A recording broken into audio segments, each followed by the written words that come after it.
बच्चे और बच्चियों, तुम्हारे देश की महिमा, जो अनामी पुरुष है, जितनी गिनती भारतवर्ष में वो सब खत्म, और भी गिनती उसमें जोड़ दो वो भी खत्म। ये अनामी पुरुष की ये काया कितनी बड़ी है, सब गिनतियां खत्म, इतनी बड़ी उनकी काया। तो जो विस्तार होगा उनका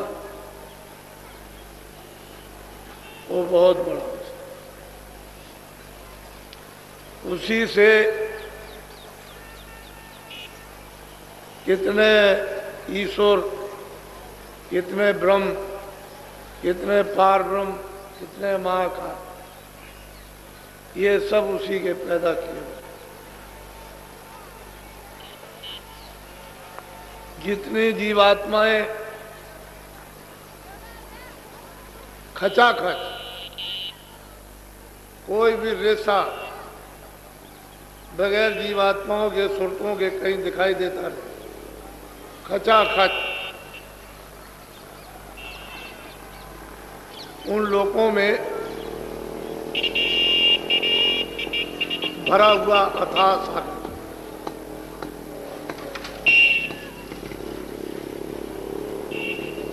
जो वहाँ की जो सुरतें वहाँ रहती हैं, उनके लाखों लाखों ब्रह्मों के बराबर, यानी एक एक सूरत में प्रकाश है। वो ब्रह्म और ईश्वर की वहां कोई महिमा नहीं, वो पार ब्रह्म की वहां कोई भी महिमा नहीं। वो एक सूरत, एक एक सुरतों का, एक एक जीवात्माओं का इतना इतना प्रकाश, ये कुछ नहीं। ये सारी जीवात्माएं वहीं से आई। जब उन्होंने अपने से अलग रचना का विस्तार किया तो पहले अगम लोक मंडल बनाया, वहां अगम पुरुष को स्थापित कर दिया। उनकी महासंघ से भी ऊपर की ये उनकी काया है। फिर उन्होंने अलग लोक स्थापित किया, अलग पुरुष को वहां बैठा दिया। उनकी थोड़ी ही कम ऐसी उनकी काया। फिर सतलोक उन्होंने स्थापित किया, सतपुरुष को बैठा दिया।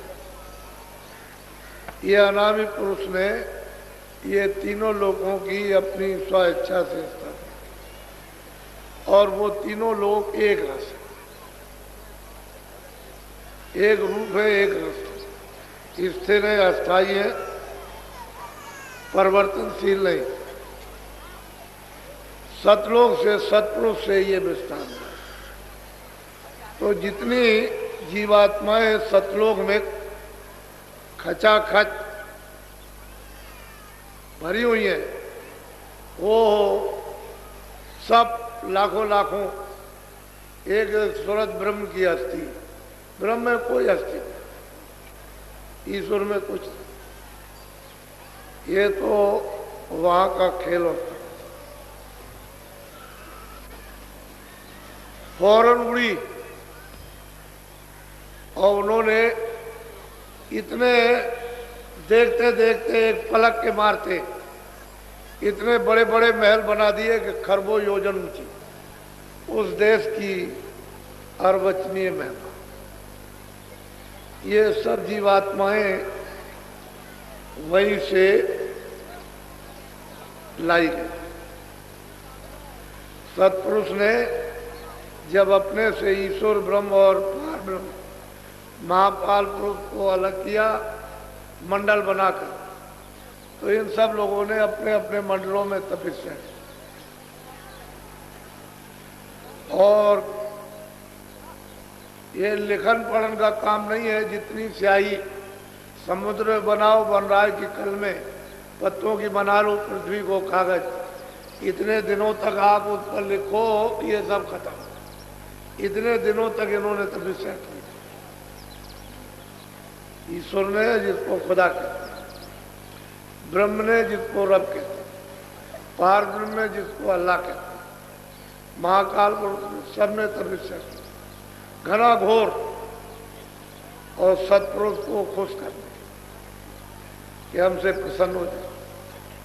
हमको देश से क्यों निकाल दिया, अलग क्यों कर दिया, कोई कारण तो होगा ही।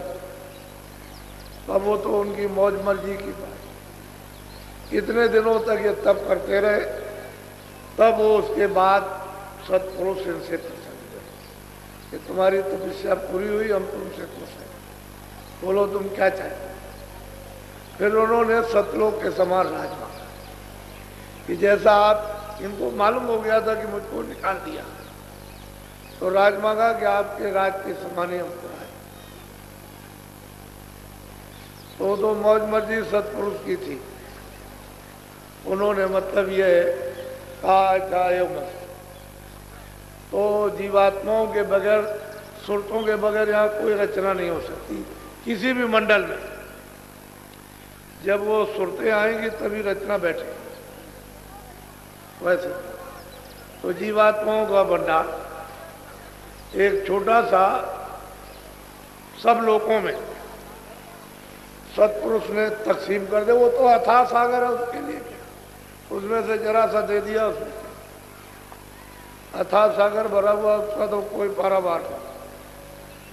तो एक छोटा सा भंडार सुरतों का अपने अपने मंडलों में ऊपर से देते चले आए। तो इनको भी बांट दिया निरंजन भगवान को। ऐसे ही ऊपर से बांटते चले आए। तो अपने अपने भंडार को इन्होंने सबने स्वीकार कर दिया कि मालिक मुझसे प्रसन्न हो गए। बस ये भंडार लेकर के उधर तो नामी के द्वारा उतार के ले आएंगे दूसरा कुछ। जब उतारा जाएगा तो एक आवाज से दूसरी आवाज, एक नाम से स्थान तक ले आएंगे तो वहाँ वो नाम वही, फिर वो अपने नाम पर उतार लेंगे, अपनी आवाज पर, अपने बाजे पर। तो ये धीरे जाए तो ठेका बनाया कि इतने दिनों तक तो सब यहाँ रहो। कितने जुग बीत गए, अनगिनती, गिने नहीं जाते हैं। सतयुग त्रेता द्वापर पहले तो थे ही नहीं। ये सतयुग द्वापर त्रेता कोई नहीं था, न कलयुग। कहते हैं अनगिनती युग बीत गए तो धीरे धीरे उतारा गया। पहले महाकाल पद में आए, फिर नीचे ब्रह्म पद में, धीरे धीरे ठेका बनाकर, ताकि एकाएक चली जाए तो यहाँ तो घबराएंगे, यहाँ लड़ नहीं सकते। तो धीरे धीरे उतार उतार कर धीरे धीरे फिर जब ब्रह्म स्थान पर ले आए तो वहाँ इनको बहुत आनंद में थे, कोई तकलीफ तो वहाँ थी नहीं। तो इन सभी जीवात्माओं पर एक कपड़ा डाल दिया,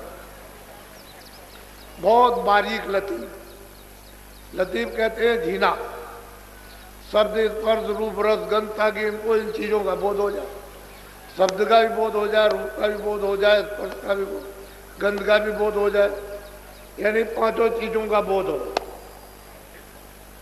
तो सूरत को मालूम तो हो गया कि मेरे ऊपर में कोई चीज फेंक दी गई, लेकिन वो इतना तेज, इतना प्रकाश कि उसमें कुछ पता भी नहीं चल सकता। कपड़ा डाल दिया। इसको कहते हैं कारण का।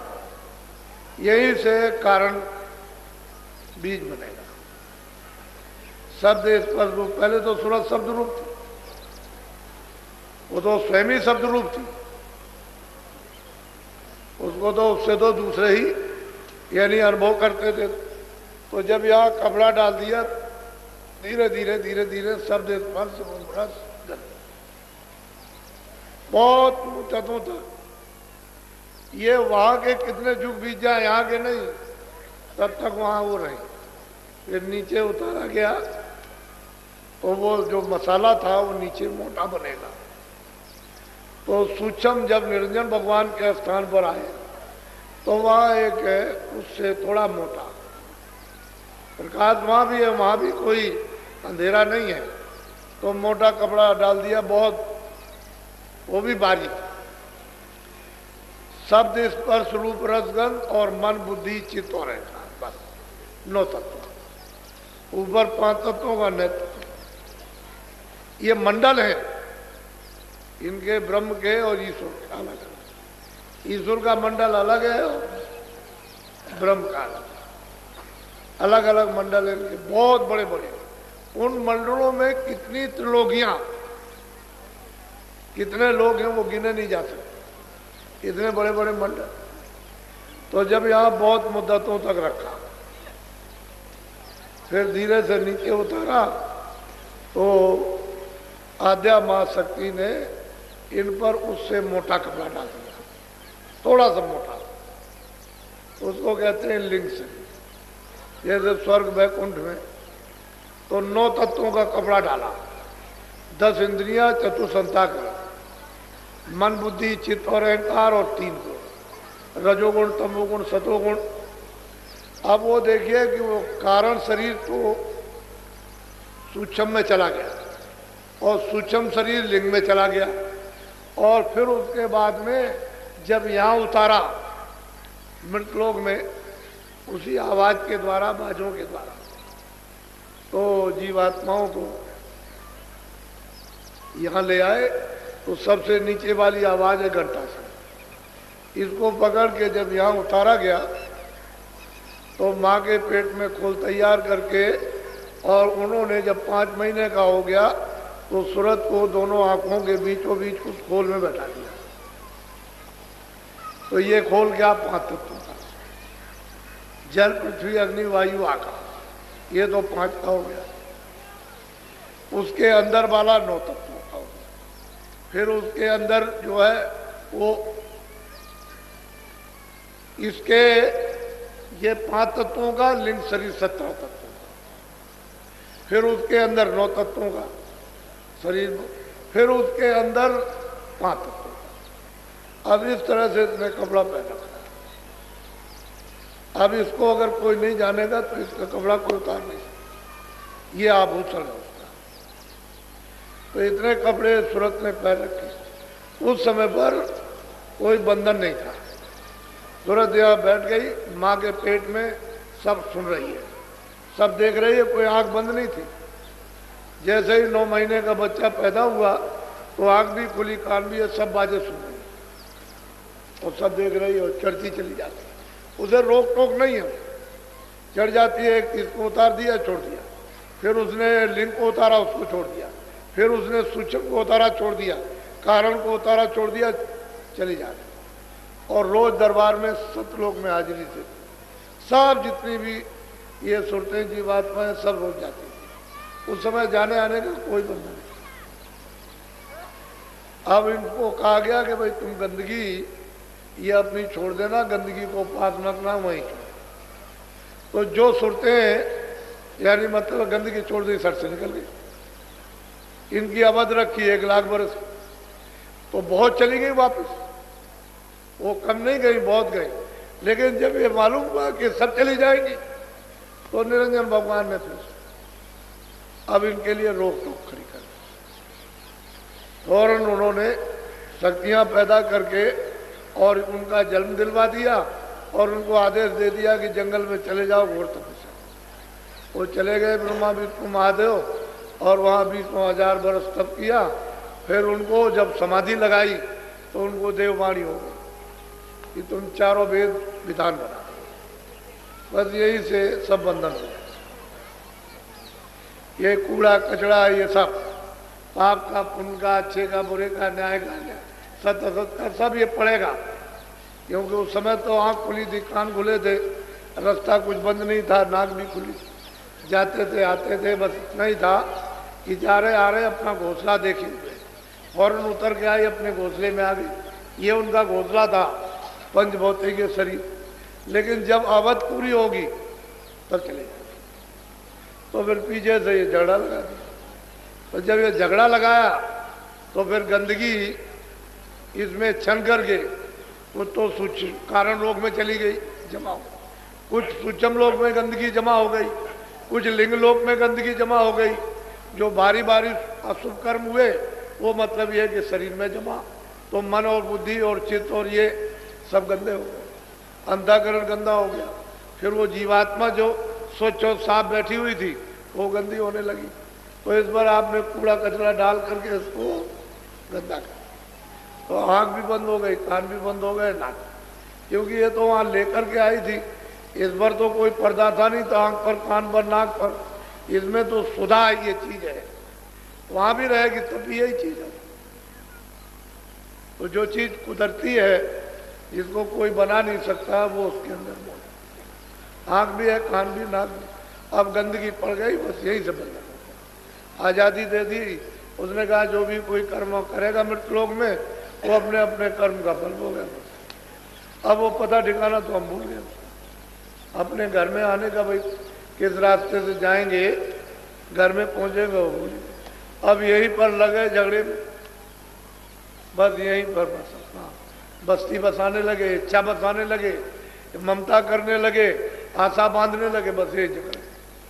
अब आपकी वो आशा खत्म हो गई, इच्छा खत्म हो गई कि अपने घर का कैसा आनंद है, कैसा सुख है, कैसी सुंदरता है, कैसी शक्ति है, कैसा ज्ञान हो, भूल गए।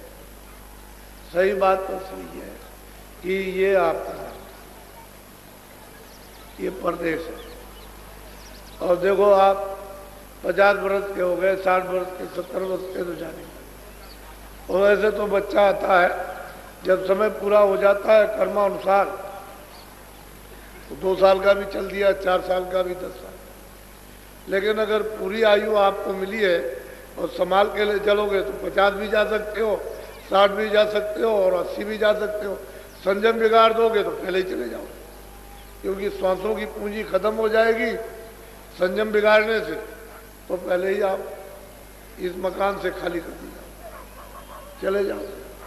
बस ये कर्मों का बंधन हो गया, और जीव जो है इस बंधन में फंस गए। अब उसने और नीचे फिर सजाए, उनके कारागार बना दिए, तो जीवात्माओं को कहीं निकल ना जाए तो सजा देने लगे। अब वो चले गए, अब कब होगा, तो ये उनका काम यही है। और इन्होंने ऐसी ऐसी रचना की है, स्वर्ग में की इतनी सुंदर रचना, तो वहाँ पर मतलब ये है कि स्त्रियाँ भी है, पुरुष भी हैं, छोटे छोटे बच्चे भी दिखाई देते हैं। बहुत सुंदर रचना, बहुत खूबसूरत, यानी चित्रकारियों से ऐसी सुंदर है। वहाँ के लिबास, पहरावा, कपड़ा तो नहीं है रुई का है, रेशमी ये कपड़ा तो नहीं, लेकिन मालूम होता है कि ऐसा सुंदर कि वो जेवर वगैरह जो उसकी काशी, पहराव, बेल बूटों का इतना सुंदर है कि वो मोहित हो जाए, ऐसा लिबास। स्त्रियाँ जो वहाँ की चमकीली है, यानी वस्त्रों को मालूम होता है पहरे हुए इतने चमकदार हैं कि तुम फौरन मोहित हो जाओ। वो अप्सराएं उधरी रहती है, नित्य नाच, नृत्य होता रहता है। ये नाच आज क्या चीज है, कुछ नहीं, हर वक्त 24 घंटे हर क्षण नाच होते रहते हैं, विचित्र भांत के नाच। तो साधक के लिए तो अगर कोई बताने वाला नहीं तो उधर से आगे जा ही नहीं सकता, वो तो वहीं फंस जाए। तो उसने ऐसा माया का जाल कि इससे बचो, यहाँ तो वहाँ लक्ष्मी है, सावित्री है और पार्वती, और वहाँ स्त्रियाँ हैं, दोनों घेर लेंगे, ऊपर नीचे दाएं बाएं रिद्धियाँ सिद्धियाँ सब घेर के खड़ी हो जाती हैं। तो बुद्धि का हरण, प्रलोभन दे देंगे, बस आपकी साधना खत्म। ऊपर जाइए तो आध्यात्म आ सकती, उसका इतना बड़ा लोक है कि मतलब यह है कि कितने, मतलब यह है कि करोड़ों कि 1, 2, 4, 10, 20 करोड़ नहीं, कितने करोड़ों का लंबा मैदान, उसमें औरतें ही औरतें। स्त्रियाँ तो उससे जाल से निकालना बहुत मुश्किल। ये स्वर्ग वैकुंठ में कुछ नहीं है, जो आद्या महाशक्ति लोक में जो देवियां हैं, ऊपर में पुरुष है, निरंजन भगवान विराज, वो काहे को जाने देंगे किसी को। उनके ऊपर में वो माया वो सबको रोके रहती है, उसका भी माया रूप, स्त्री का रूप है वो भी। उसकी सुंदरता अनोखी विचित्र है, ऐसी सुंदर और मोहित करने वाली कि तुम्हारे ऐसे कितने मतलब ये है कि सब फना हो गए, वो जा ही नहीं सकते। फिर उसके ऊपर में ब्रह्म है, उसका मतलब ये। तो चीज ये है कि अंदर का राज किसी को पता ही नहीं, वो जानते ही नहीं। और आप क्या आपको मालूम है संसार में आप जब तक महात्मा नहीं मिलेंगे ये जीव बेचारा क्या कर, वही सूरत है जो हजारों लाखों करोड़ों ब्रह्मों की वो शक्ति और प्रकाश रखती थी, आज वो बूंद रूप से एक जर्रा एक कण उससे भी छोटी, हजारों गुना कण के कर दी जाए उससे भी छोटी, वो मतलब ये है कि वो सूरत हो गई। और फिर उसका जो प्रकाश था वो सब इस जड़ में जज हो गया, लय हो गया। अब बिना महात्मा महापुरुषों के इसको कोई समेट भी नहीं सकता, क्योंकि उनको मालूम है कि कहाँ बैठी है, उनको पता है इसमें क्या है, आँख भी है, कान भी है, नाक भी है, ये बरामद ये समेटी कैसे जाएगी, उधर से खींची किस तरह से जाएगी, प्रकाश सिमट करके कैसे आएगा, ये उनको मालूम है।